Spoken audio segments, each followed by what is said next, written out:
Hello student.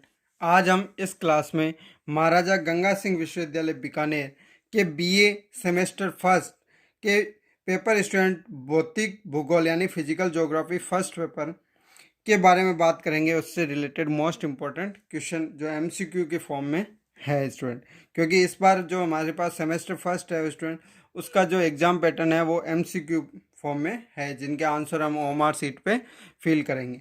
तो देखो, अब हम क्वेश्चनों के बारे में डिस्कस करते हैं। तो पहला क्वेश्चन क्या है, देखो, भौतिक भूगोल में भू आकृति विज्ञान किसका अध्ययन है। यानी कि जो भौतिक भूगोल या फिजिकल ज्योग्राफी है उसमें भू आकृति विज्ञान, जो भू आकृति विज्ञान है वो किसका अध्ययन होता है स्टूडेंट। वायुमंडलीय विज्ञान, बी जल विज्ञान, सी जल वायु विज्ञान, डी पृथ्वी की सतह की विशेषताओं का अध्ययन। और ई ऑप्शन है स्टूडेंट जो हमें पांचवा ऑप्शन मिलेगा, अनुत्तरित प्रश्न। यानी किसी प्रश्न को हमें सॉल्व नहीं करना, तो हम पांचवा जो ऑप्शन होगा ओएमआर सीट में, ई ऑप्शन, वो हम वहाँ पे फिल करेंगे। तो स्टूडेंट यहाँ पे हम बात करते हैं स्टूडेंट, देखो वायुमंडलीय विज्ञान है तो ये भू आकृति विज्ञान यानी कि भूमि की जो आकृति का विज्ञान है। तो यहाँ से सीधा सा स्टूडेंट इसके नाम से ही हमें पता चल रहा है कि पृथ्वी की सतह की विशेषताओं का अध्ययन होता है इसमें। तो यहाँ पे इस प्रथम क्वेश्चन का पहले प्रश्न का आंसर क्या हो जाएगा, ऑप्शन डी के भौतिक भूगोल में भू आकृति विज्ञान किसका अध्ययन है, पृथ्वी की सतह की विशेषताओं का अध्ययन है। तो इसका राइट आंसर डी। फिर बात करते हैं student next question number second. तो क्वेश्चन नंबर सेकंड हमें क्या दिया गया है, नदी का वेग कम होने पर तलछट जमा होने की प्रक्रिया को क्या कहते हैं। तो स्टूडेंट जब नदी का वेग कम हो जाता है, जब नदी पहाड़ों से निकलती हुई है स्टूडेंट, तो यहाँ पे हमारे पास जैसे ही पहाड़ों से ये नदी निकलेगी स्टूडेंट, तो ये क्या होगी, जब ऊंचाई से नदी नीचे की ओर यहाँ पे प्रवाहित होती है तो यहाँ इसकी स्पीड ज़्यादा होती है। लेकिन जैसे ही ये नदी लंबी दूरी को तय करती है तो इसका धीरे धीरे इसकी वेलोसिटी या वेग क्या होगा, कम हो जाएगा। कम होगा तो स्टूडेंट ये जब ऊपरी तीव्र गति से आ रही थी, तेज स्पीड से आ रही थी, तब इसके साथ जो पास की जो कंकड़ पत्थर या मिट्टी के जो कण होते हैं उनको ये साथ लेकर बहती है। लेकिन जब वह इसका वेग कम हो जाता है तो नदी में स्टूडेंट जो साथ लेके जो इसके साथ जो बह रहे थे पदार्थ, धातुएं, तो वो क्या होती है, तलछट में जमा होने लगती है। तो वो क्या कहलाती है, पहला ए घर्षण, बी ऑप्शन उन्नयन, सी ह्रास, डी वेग, और ई अनुत्तरित प्रश्न। तो स्टूडेंट इसका करेक्ट आंसर होगा कि जब जब वो पदार्थ जमने लग जाते हैं, तलछट जमा होने की जो प्रक्रिया होती है वो कहलाती है उन्नयन। तो इसका ऑप्शन हो जाएगा क्वेश्चन नंबर 2, नदी का वेग कम होने पर तलछट जमा होने की प्रक्रिया क्या कहलाती है स्टूडेंट, उन्नयन कहलाती है। तो इसका करेक्ट आंसर होगा ऑप्शन बी। इसी प्रकार नेक्स्ट क्वेश्चन के बारे में हम बात करते हैं।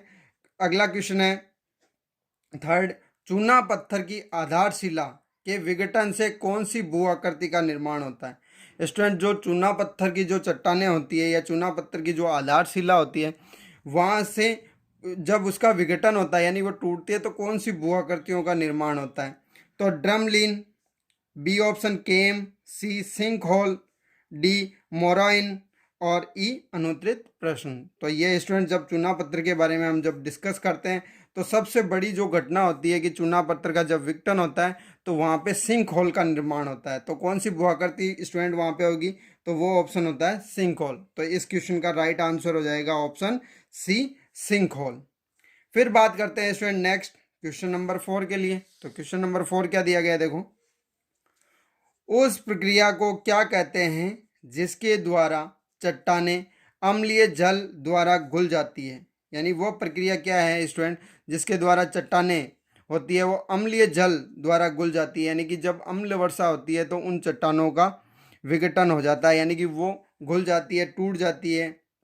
तो स्टूडेंट क्या होगा, ऑप्शन ए है ऑक्सीकरण, ऑप्शन बी है जल योजन, ऑप्शन सी है कार्बोनेशन, और डी है अपक्षय।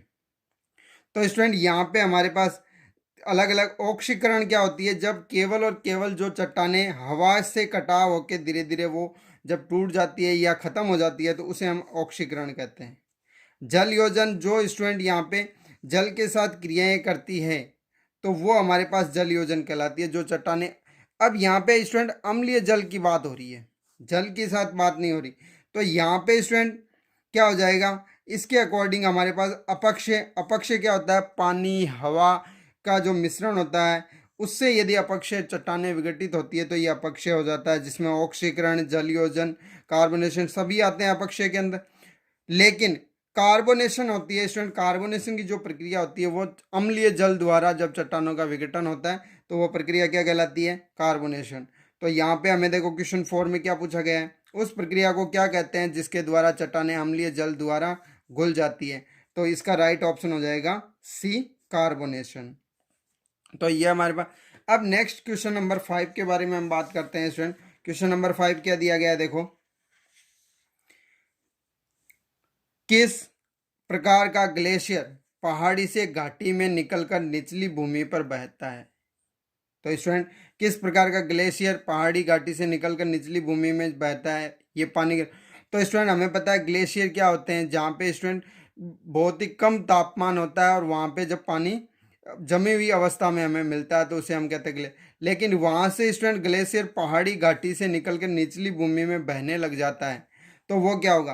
तो देखो, पहला महाद्वीपीय ग्लेशियर, बी ऑप्शन है पीडमोंट ग्लेशियर, सी है सर्क ग्लेशियर, डी है अल्पाइन ग्लेशियर और ऑप्शन ई है अनुत्तरित प्रश्न, यानी इस प्रश्न का हमें आंसर नहीं देना। तो स्टूडेंट यहाँ पे इसका करेक्ट ऑप्शन हो जाता है क्वेश्चन नंबर 5 का कि वो कौन सा ग्लेशियर होता है जो पहाड़ी घाटी से निकलकर निचली भूमि में बहता है। तो वो ग्लेशियर होता है स्टूडेंट पीडमोंट ग्लेशियर, इसको हम डी पीडमोंट ग्लेशियर भी कहते हैं। तो यहाँ से इसका करेक्ट ऑप्शन हो जाएगा बी, पीडमोंट ग्लेशियर।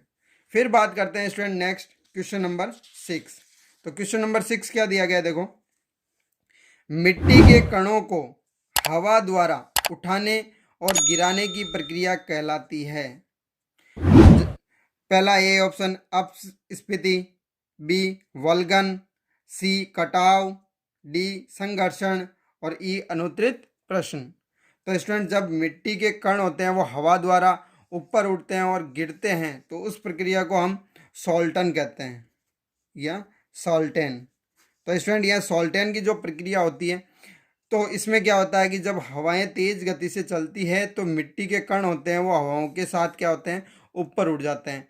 लेकिन जैसे ही हवा का स्टूडेंट वेग कम होता है तो वो नीचे धीरे धीरे कण वापस नीचे गिरने लगते हैं। तो यानी कि हवा के कणों, हवा द्वारा मिट्टी के कणों को उठाने और गिराने की प्रक्रिया क्या होती है स्टूडेंट, सॉल्टन कहलाती है। अब स्टूडेंट यहाँ ऑप्शन देखो क्या दिया, अपस्फीति जो ऑप्शन नहीं, वल्गन, वल्गन को स्टूडेंट हम क्या कहते हैं, सॉल्टन कहते हैं, सॉल्टन। तो यहाँ पे इसका आंसर क्या हो जाएगा, करेक्ट ऑप्शन बी यानी वल्गन। या स्टूडेंट अब कई बार एग्जाम में स्टूडेंट सॉल्टन नहीं लिखा हुआ के हिंदी में लिखा जा सकता है वल्गन, तो इसका सही आंसर क्या होगा, वल्गन होगा। तो मिट्टी के कणों को हवा द्वारा उठाने और गिराने की प्रक्रिया क्या कहलाएगी, वल्गन या सॉल्टन। इसी प्रकार स्टूडेंट नेक्स्ट क्वेश्चन नंबर हम 7 के बारे में डिस्कस करते हैं। देखो 7 क्या दिया गया है, उस प्रक्रिया को क्या कहते हैं जिसके द्वारा चट्टानें पानी को अवशोषित करती है और फैलती है जिससे उनका विघटन होता है। यानी कि वह प्रक्रिया बतानी है जिसमें चट्टानें पानी को अवशोषित करती है और फैलती है और फिर वो टूट जाती है। तो ये ऑप्शन दिया गया है स्टूडेंट ऑक्सीकरण, बी जल योजन, सी कार्बोनेशन, डी अपक्षय और ई अनुत्तरित प्रश्न। तो स्टूडेंट यहाँ पे हमें बात करनी है कि चट्टानें होती है वो पानी को अवशोषित करेगी और फिर वो क्या हो जाएगी, जब पानी को अवशोषित करेगी तो उनके क्षेत्रफल में विकास होगा, यानी क्षेत्रफल का विस्तार होगा। जैसे सपोज करो ये हमारे पास चट्टान है और जब इसमें जल की मात्रा ऐड होगी, जल की मात्रा ऐड होगी तो जैसे ही जल की मात्रा इसमें मिलेगी तो इस चट्टान का जो क्षेत्रफल होगा वो बड़ा हो जाएगा और कुछ समय पश्चात वो चट्टान आपस क्या हो जाएगी, विघटित हो जाएगी, यानी वो छोटे छोटे टुकड़ों में टूट जाएगी। तो इस प्रकार की प्रक्रिया क्या कहलाती है, ऑक्सीकरण। ऑक्सीकरण में क्या होता है स्टूडेंट, ये चट्टानों के जो कण होते हैं वो ऑक्सीजन के साथ क्रिया करके टूटते हैं। तो यानी कि वो तो हमारे पास संभव नहीं है। फिर जल योजन, चट्टानें पानी को अवशोषित करेगी, फैलेगी और उसका विघटन करेगी, यानी कि वो जल योजन। फिर है कार्बोनेशन। कार्बोनेशन में अभी हमने बात की थी कि अम्लीय जल से क्रिया करके चट्टानें क्या होती हैं, फैलती है। कार्बोनेशन अम्लीय जल से रिलेटेड है, ऑक्सीकरण स्टूडेंट हवाओं से रिलेटेड। फिर अपक्षय, अपक्षय के अंदर क्या होता है कि ये हमारे पास चट्टानें होती हैं, ये टूटती है। तो उसके अकॉर्डिंग बात करते हैं तो हमारे पास यहाँ क्या हो जाएगा, केवल जल की मात्रा वहाँ मिलती है और उनका फैलाव होता है, यानी कि इसका करेक्ट ऑप्शन हो जाएगा जल योजन। तो इसका करेक्ट ऑप्शन होगा बी और आंसर होगा जल योजन। यानी कि उस प्रक्रिया को क्या कहते हैं जिसके द्वारा चट्टानें पानी को अवशोषित करती है और फैलती हैं, जिससे उनका विघटन होता है। तो हम कह सकते हैं वो प्रक्रिया कौन सी है स्टूडेंट, जल योजन। क्योंकि यहाँ जल का चट्टान पहले क्या करती है, धारण करती है, यानी कि वो चट्टान उस जल की मात्रा को अवशोषित कर लेती है। फिर उसके बाद में जब इसका क्षेत्रफल फैल जाता है तो ये क्या होती है, छोटे छोटे टुकड़ों में टूट जाती है या विघटित हो जाती है। तो ये प्रक्रिया कहलाती है जल योजन। फिर नेक्स्ट क्वेश्चन के बारे में बात करते हैं, क्वेश्चन नंबर 8। तो क्वेश्चन नंबर 8 दिया गया हमें, देखो निम्नलिखित में से कौन सी विशेषता शुष्क क्षेत्र में नदी निक्षेपण से जुड़ी है। तो स्टूडेंट नदी निक्षेपण शुष्क क्षेत्र में, यानी कि शुष्क क्षेत्र में कौन सी होगी, पहली ए गोखुर झील, बी जलोढ़ पंख, सी हॉर्न, डी एस्कर और ई अनुत्तरित प्रश्न। तो इसका करेक्ट ऑप्शन होता है स्टूडेंट आंसर जलोढ़ पंख। यानी कि शुष्क क्षेत्र में नदी अवक्षेपण होता है तो वो हमारे पास क्या होता है, अवक्षेपण जो हमारे पास, तो वो कहलाता है जलोढ़ पंख। तो ये इस प्रकार। अब बात करते हैं student next question, question number 9। तो क्वेश्चन नंबर 9 क्या दिया गया है, देखो क्वेश्चन नंबर 9 दिया गया है, पानी, हवा या बर्फ की क्रिया के कारण चट्टानों के छोटे छोटे कणों में टूटने की प्रक्रिया को क्या कहा जाता है।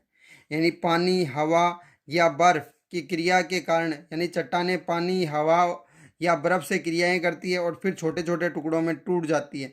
तो ये क्या कहलाती है स्टूडेंट, ए ऑप्शन है कटाव, बी है अपक्षय, सी बरखान, डी परिवहन और ए अनुत्तरित प्रश्न। तो स्टूडेंट देखो सबसे पहले बात आती है कटाव। कटाव तो पानी के कारण जो नदी होती है, नदी के पास में जो चट्टानें होती है नदी के मार्ग के, तो नदी का जब पानी बहाव करता है तो उसके से धीरे धीरे जब चट्टानें विघटित होती है या कट के वो पानी के साथ बह जाती है तो उसे कहेंगे। या फिर हवा, तेज हवाएं चलती हैं तो तेज हवाओं से जब चट्टानों का घर्षण होता है तो उसे हम कटाव कहते हैं। तो यहाँ पे इसका ऑप्शन नहीं होगा क्योंकि ये तो चट्टानें हैं, वो बर्फ पानी इनसे क्रिया करती है और फिर टूटती है। बरखान, ये स्टूडेंट रेत के टीले होते हैं, तो बरखान है तो ये भी नहीं है। परिवहन, यानी कि एक स्थान से दूसरे स्थान पे वस्तु या चट्टानें जाती है, यानी कि परिवहन होता है जहाँ की ये टूटती है। तो ये ऑप्शन नहीं होगा, इसका करेक्ट ऑप्शन हो जाएगा अपक्षय।